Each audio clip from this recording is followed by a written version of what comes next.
शरीर में इंद्रियां कारण है और इनके द्वारा हमें विभिन्न प्रकार के ऐन्द्रिक अनुभव हुआ करते हैं। ये दरवाजे हैं, इनसे हम बाहर जाया करते हैं। परंतु कभी आपने गौर किया कि दरवाजों से तो भीतर भी जाया जा सकता है। घरों में जो दरवाजे हुआ करते हैं उनसे हम बाहर भी जाते हैं और उन्हीं दरवाजों से हम भीतर भी तो आया करते हैं।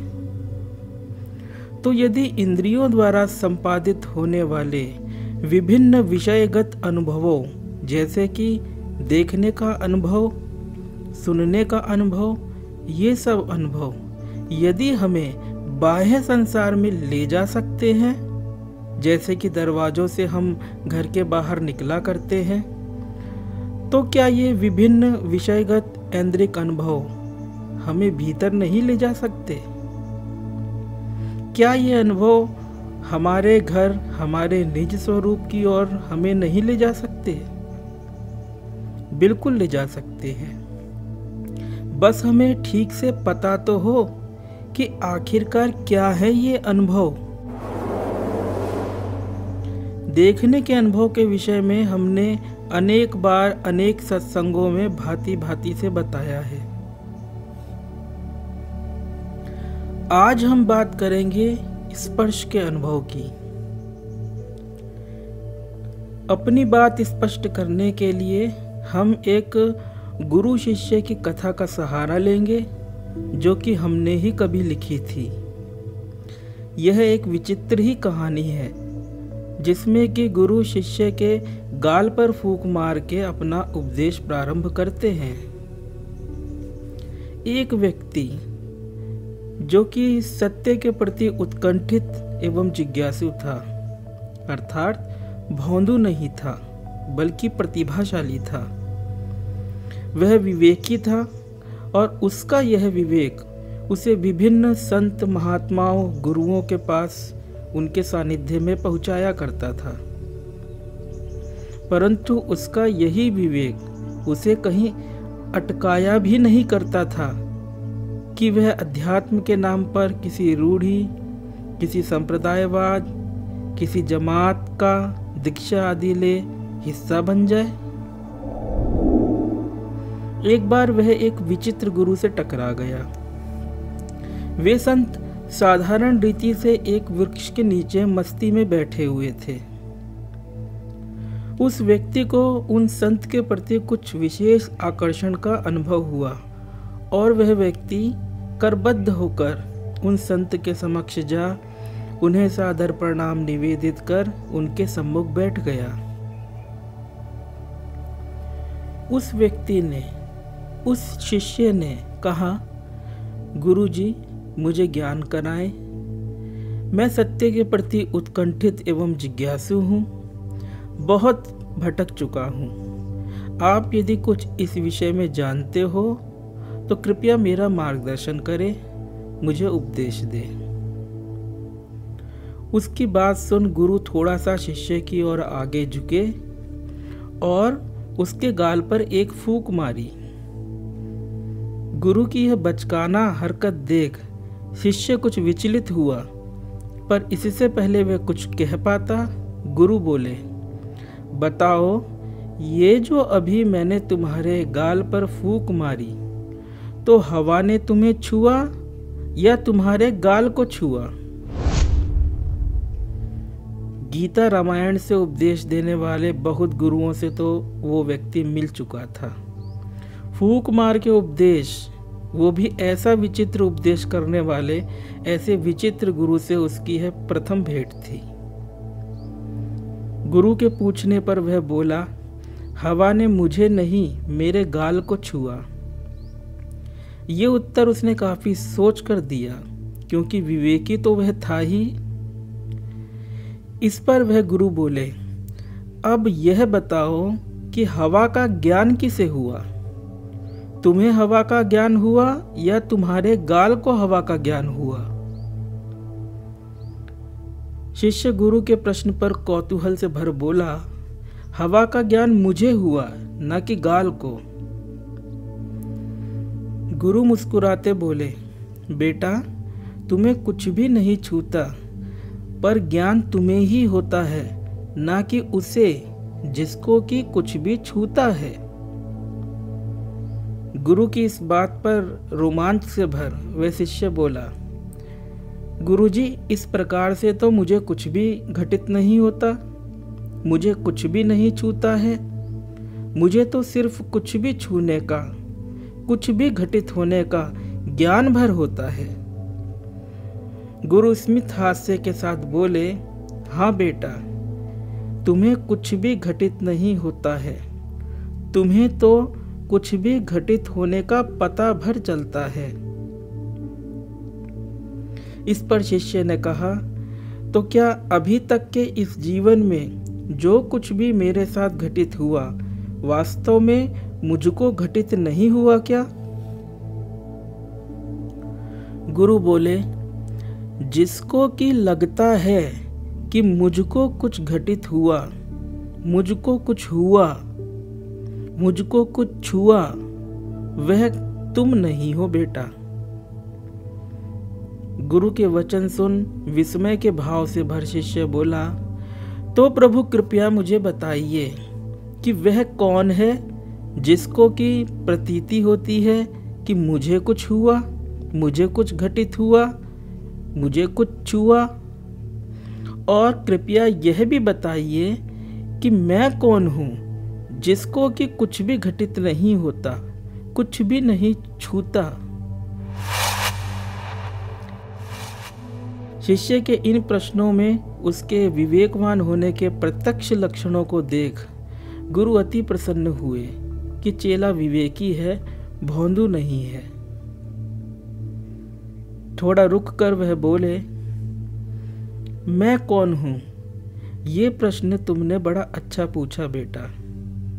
यही तो वह एकमात्र प्रश्न है जिसे कि पूछना चाहिए, पर कोई भी पूछता नहीं। मैं तुम्हें पहले उसके बारे में बताऊंगा जिसको कि यह प्रतीति होती है कि उसे कुछ भी छूता है, कुछ भी घटित होता है। और ये जो मैंने तुम्हारे गाल पर फूंक मारी, इसी फूंक मारने के हवा के गाल से छूने के उदाहरण द्वारा समझाऊंगा। शिष्य दत्तचित्त हो गुरु उपदेश सुनने की मुद्रा में आ गया। गुरु गंभीर स्वर में बोले, बेटा, स्पर्श के अनुभव में क्या ये स्पर्श करने वाली हवा अर्थात मेरी फूंक और स्पर्शित हुआ तुम्हारा ये गाल हो सकते हैं? शिष्य तुरंत बोला, बिल्कुल हो सकते हैं गुरुदेव।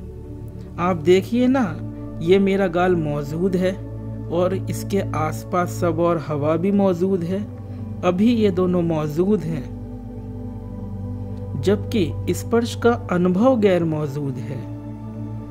जब स्पर्श का अनुभव होगा, ये दोनों तब भी मौजूद रहेंगे। गुरु बोले, बेटा, तुमने मेरे प्रश्न को ध्यान से नहीं सुना। मैंने तुमसे पूछा था कि स्पर्श के अनुभव में क्या ये स्पर्श करने वाली हवा और स्पर्शित हुआ तुम्हारा ये गाल हो सकते हैं? मेरे द्वारा पूछे गए इस प्रश्न में मैंने कहा स्पर्श करने वाली हवा, ना कि हवा, और कहा था मैंने स्पर्शित हुआ गाल, ना कि गाल। अब बताओ कि क्या बिना स्पर्श के अनुभव के इन दो स्पर्श करने वाली हवा और स्पर्शित हुआ गाल की सत्ता होगी कि नहीं होगी? शिष्य ने कुछ क्षण विचार करके कहा, गुरुदेव, नहीं होगी। गुरु बोले, ठीक कहा। अब तुमने मेरे प्रश्न की गहराई को ठीक से समझा। अब जरा और अनोखी बात सुनो। जब स्पर्श का अनुभव होता है, अर्थात जब स्पर्श का अनुभव हो रहा होता है, तब भी ये दोनों गैर मौजूद हैं। अभी जैसे कि स्पर्श का अनुभव नहीं हो रहा है, तो स्पर्श करने वाली हवा की सत्ता भी नहीं है और स्पर्शित हो रहे गाल की सत्ता भी नहीं है। और जब स्पर्श का अनुभव हो रहा होगा तब भी ये दोनों सत्ताएं मौजूद नहीं है। गुरु की अत्यंत विचित्र बात सुन शिष्य तर्कयुक्त स्वर में बोला, ये कैसे हो सकता है? जब स्पर्श का अनुभव हो रहा होगा तब स्पर्श करने वाली हवा और स्पर्शित हो रहा गाल, ये दोनों मौजूद होंगे ही होंगे। गुरु शिष्य की उत्तेजना देख मुस्कुराए और बोले, थोड़ी देर के लिए सोच लो कि गुरु जी ने अपनी किसी सिद्धि के बल पर मुझसे मेरी भाषा सारी छीन ली है और अब मेरे पास एक भी शब्द नहीं है। जितना कुछ मैं अब भाषा का इस्तेमाल करूंगा वह बस गुरु जी को सुनने और उनके कुछ पूछने पर उन्हें उत्तर देने भर के लिए करूंगा। शिष्य सहमत हो गया। उसने यह दृढ़ रूप से धारणा कर ली कि अब भाषा मेरे पास नहीं है। गुरु ने कोमल स्वर में कहा, अब धीरे से अपनी आंखें बंद करो। शिष्य के आंखें बंद करते ही गुरु बोले, अब भाषा तुम्हारे पास नहीं है। भाषा से ही तुम्हारे शुद्ध देखने सुनने आदि के अनुभवों की धारणा बना करती है। चूंकि अब भाषा तुम्हारे पास नहीं है इसलिए केवल मात्र शुद्ध अनुभव है, ना कि उनकी धारणा। जानो, देखो, अभी तुम्हें किसी शरीर के होने की प्रतीति नहीं हो रही है। शरीर ये एक शब्द है। भाषा अब नहीं है इसलिए कोई शरीर है ऐसी बात भी नहीं है। इस तथ्य के प्रति बोधपूर्ण हो कि सचमुच ही कहीं कोई शरीर नहीं है। किसी गाल की प्रतीति नहीं हो रही है। गाल एक शब्द है। भाषा अब नहीं है मेरे पास इसलिए यह शब्द गाल भी नहीं है। अर्थात कहीं कोई गाल नहीं है। इस तथ्य के प्रति, सत्य के प्रति जागरूक हो। किसी हवा की प्रतीति नहीं हो रही है। हवा एक शब्द है। चूंकि भाषा अब नहीं है तो हवा ये शब्द भी अब नहीं है। अर्थात कहीं कोई हवा नहीं है। आंखें बंद हैं तो जो कालापन या भूरा लालपन जानने में आ रहा है वह भी नहीं है, क्योंकि कालापन, भूरापन ये सब भी तो शब्द हैं और भाषा अब नहीं है। इस प्रकार से शिष्य को निर्देशित करने के उपरांत गुरु ने पुनः शिष्य के गाल पर फूंक मारी और बोले, सिर्फ स्पर्श का अनुभव हुआ। भाषा के बिना ना तो कुछ भी ऐसा है जो कि छू रहा हो और ना ही कुछ भी ऐसा है जिसको कि कुछ भी छू रहा हो। शिष्य को इस तथ्य के प्रति बोधपूर्ण बनाने हेतु गुरु ने पुनः 2 से 3 बार शिष्य के गाल पर फूंक मारी और शिष्य को काफी समय तक उसी तन्मयता की हालत में छोड़ वे दीर्घ काल बाद बोले, अपनी आंखें खोलो। शिष्य की आंखें खोलने पर गुरु ने प्रेम से पूछा, कहो बेटा, स्पर्श के अनुभव के अतिरिक्त कुछ और है? शिष्य अत्यंत शांत स्वर में बोला, नहीं गुरुदेव, कुछ नहीं था, सिर्फ और सिर्फ स्पर्श था। स्पर्श का अनुभव था, ना तो कुछ ऐसा था जो कि स्पर्श कर रहा था और ना ही कुछ ऐसा था जिसको कि कुछ भी स्पर्श करे। सिर्फ स्पर्श था। वास्तव में तो ये शांति थी, अथाह शांति। गुरु अति प्रसन्न हुए क्योंकि शिष्य अत्यंत मेधावी था, भोंदू नहीं निकला। सुयोग्य शिष्य पाकर वे बोले, बेटा स्पर्श ही नहीं बल्कि देखने, सुनने आदि यहाँ तक कि विचार के अनुभव में भी अनुभव के अतिरिक्त कुछ नहीं होता। ना तो अनुभूत होता है और ना ही अनुभोक्ता ही होता है, अर्थात व्यक्ति भाव से तुम भी नहीं होते हो। कृतज्ञता के भाव से भरे शिष्य ने दोनों हाथों को जोड़कर कहा, ये बात तो इतनी सरल एवं प्रत्यक्ष है, परंतु फिर भी मैं आपके श्रीमुख से सुनना चाहूंगा, जानना चाहूंगा कि ये अनुभूत अनुभोक्ता से आपका क्या तात्पर्य है, तथा कृपया मुझे यह भी बताइए कि अनुभूत एवं अनुभोक्ता ये दोनों जब किसी भी प्रकार के अनुभव में होते ही नहीं हैं तो आखिरकार कब और कैसे प्रकट हो जाते हैं। शिष्य के विवेक और उसके सधे हुए प्रश्न पर गुरु अत्यंत प्रसन्न हो बोले, बेटा तुम्हारे भीतर विवेक है, इसलिए तुम्हें ये बातें इतनी सरल एवं प्रत्यक्ष लग रही है, नहीं तो गाल पर फूंक तो मैंने कई औरों पर भी मारी है। वे सब भोंदू निकले, मेरी बात कुछ भी नहीं समझ पाए। लो अब सुनो अनुभोक्ता एवं अनुभूत का मर्म। जब अनुभव है तब सिर्फ अनुभव ही है। जब स्पर्श का अनुभव है तब केवल मात्र स्पर्श का अनुभव ही है। परंतु बेटा स्वयं से देखो कि होता क्या है। हम सभी के साथ एक विचार आता है जो कि कुछ भी कहता है, व्याख्या करता है। क्या कहता है? कभी कहता है गर्म हवा आई, या कहता है गुरुजी ने गाल पर फूंक मारी।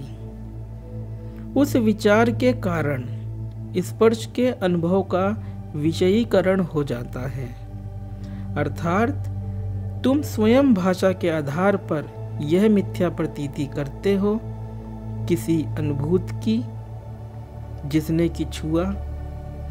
तुम स्वयं भाषा के आधार पर मिथ्या प्रतीति करते हो किसी अनुभोक्ता की जिसको कि किसी अनुभूत ने छुआ। ये अनुभूत ही है संसार और अनुभोक्ता हुआ इस अनुभूत रूपी संसार का संसारी। यह अनुभोक्ता या कहो संसारी ही वह है जिसको कि तुमने पूर्व में मुझसे पूछा था कि वह कौन है जिसको कि कुछ भी घटित होता है। गुरु के मार्मिक वचन को सुन शिष्य बोला, तो इसका मतलब तो यह हुआ कि यह जो संसारी है ये कल्पित है, अर्थात इसकी सत्ता, इसका होनापन विचार या कहीं भाषा के ही तो अधीन हुआ। शिष्य को अत्यंत मेधावान और प्रतिभाशाली जान गुरु प्रसन्न हो बोले, बिल्कुल ठीक पकड़ा तुमने मेरी बात को। गुरु के वचनों द्वारा अपने चिंतन एवं बोध के सही दिशा में होने को जान प्रसन्नता से भर शिष्य श्रद्धा भाव पूर्वक बोला, उसका तो मुझे बोध हो गया प्रभु, जिसको कि कुछ भी छूता है, जिसको कि कुछ भी घटित होता है। हे प्रभु कृपया अब मुझे यह बताएं कि मैं कौन हूं। शिष्य की आंखों में झांक गुरु बोले, तुम वह तत्व हो जिससे कि किसी भी अनुभव का बोध संभव होता है। जरा विचार करो कि यदि संज्ञान ही ना हो तो क्या स्पर्श का अनुभव भी स्वतंत्र रूपेण अपनी सत्ता लिए मौजूद हो सकता है? क्या बिना बोध के स्पर्श के अनुभव की भी कोई भी अपनी स्वतंत्र सत्ता है? शिष्य बोला, नहीं गुरुदेव, नहीं। शिष्य के सटीक उत्तर से प्रसन्न हो गुरु ने आशीर्वाद की मुद्रा में हाथ उठाकर कहा, बेटा, यह बोध मात्र ही तुम हो। शिष्य कृतज्ञता पूर्वक बोला, हे गुरुदेव, कृपया थोड़ा और सरल कर इसे बताने की कृपा करें मेरे प्रभु। गुरु बोले, मैं कौन हूँ ये प्रश्न मुझसे नहीं बल्कि खुद अपने आप से पूछो। यदि गहन जिज्ञासा से भर पूछोगे तो तुम पाओगे एक निशब्दता को, गहरे मौन को, एक रिक्तता को। बोध और अस्तित्व इस रिक्तता के पर्याय हैं।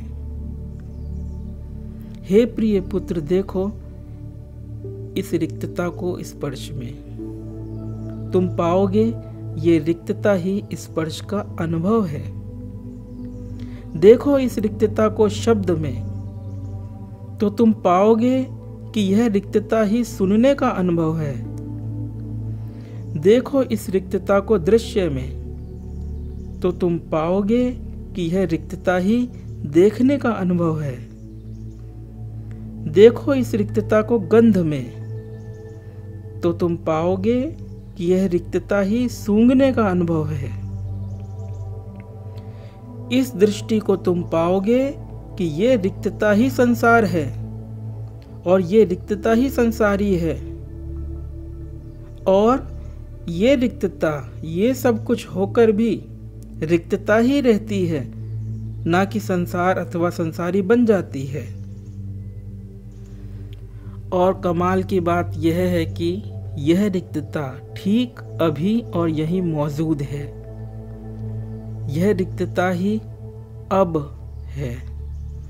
यह रिक्तता ही बोध है। यह रिक्तता ही मैं हूं। यह रिक्तता ही तुम हो।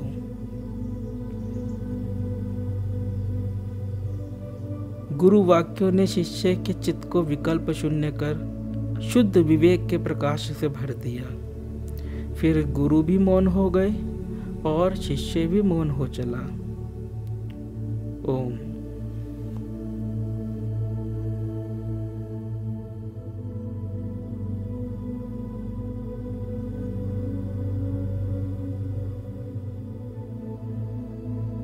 अगर आपको यह वीडियो पसंद आया है तो वीडियो को लाइक जरूर करें और चैनल को सब्सक्राइब कर इस ज्ञान के प्रवाह में अपनी श्रद्धांजलि अर्पित करें।